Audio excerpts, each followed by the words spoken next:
This is Paula from Plantland, and here we are. It's the first week of May, and we're going to start talking about what you can do in the gardening. People are coming in and buying all sorts of things and wanting to plant, and we are trying to put the brakes on just a little bit with some stuff.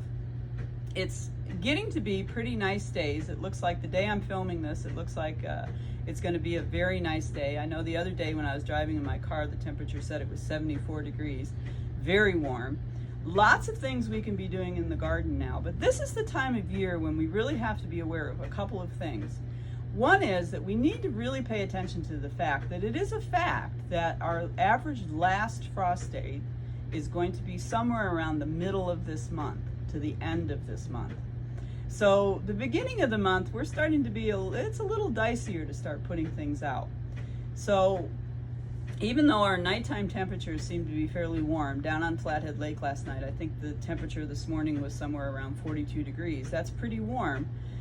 If we have a clear night tonight, and when we have a big blue sky day, the odds of us having a very clear night at night are very good. Those nights when you look up and see lots of stars, those are nights when we're very, very apt to have a frost. So even though it may have been as high as in the 70s during the day, that nighttime temperature is going to plunge when we have a clear night. And the reason is that lack of cloud cover just makes the heat just go away. The heat just dissipates very fast, and we're very apt to have frost.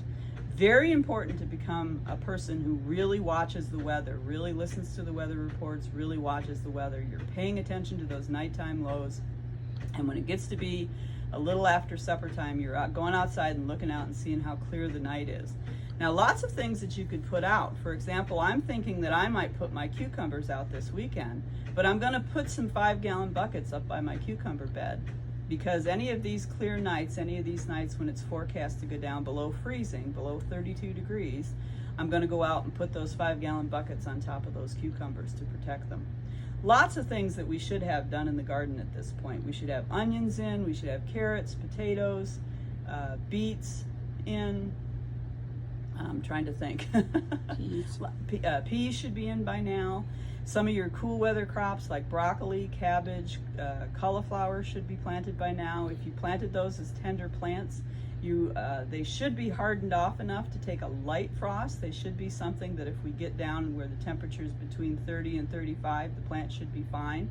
But if the temperature is going to go below 30, doesn't hurt to go out and throw something over them. It can be something as simple as an old bed sheet that you throw on the garden bed and put down with some stones.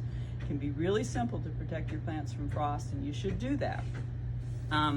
Little plants like cucumbers and zucchinis and things, if they're too cold in the seedling stage, and this is where I'm taking a chance putting my cucumbers out, they can actually have trouble setting fruit later.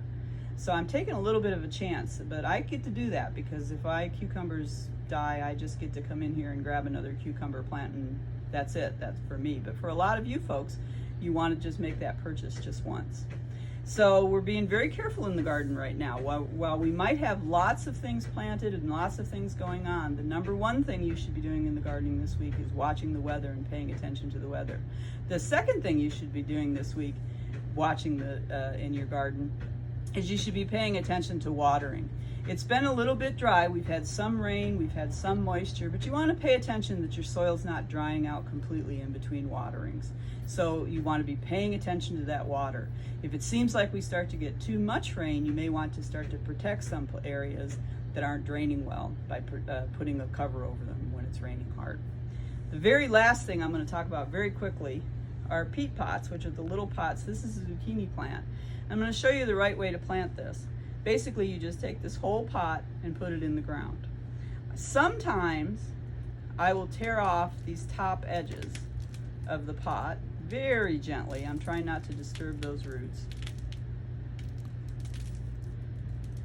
And I'm just doing that because I just don't like the way they look sticking up in the ground. No, I'm doing it because that top can wick moisture away from the plant. And then this very bottom hole, I'm just very gently, you can see how easily it tears. It's like tearing wet cardboard. But I'm not going to take these sides off at all. I'm not going to touch that at all. And then that whole thing is going to go in the ground. And the reason we're doing that is the plants like the zucchini, cucumbers, beans, corn, any of the things that you find growing in peat pots here at Plantland don't like being transplanted, so they don't like a lot of root disturbance, so it's better to just plop them in the ground like that. So, lots of things to do in the garden the first week of May. Remember to watch that weather report. Remember to make sure that your garden's not drying out. I hope you're all out there gardening and doing lots of things. Let us know in the comments. Remember, you can ask us questions at askplantland@gmail.com, and we'll get back to you as quick as we can. Garden Center's open, full of plants. Come on in. This is Paula from Plantland, and happy gardening.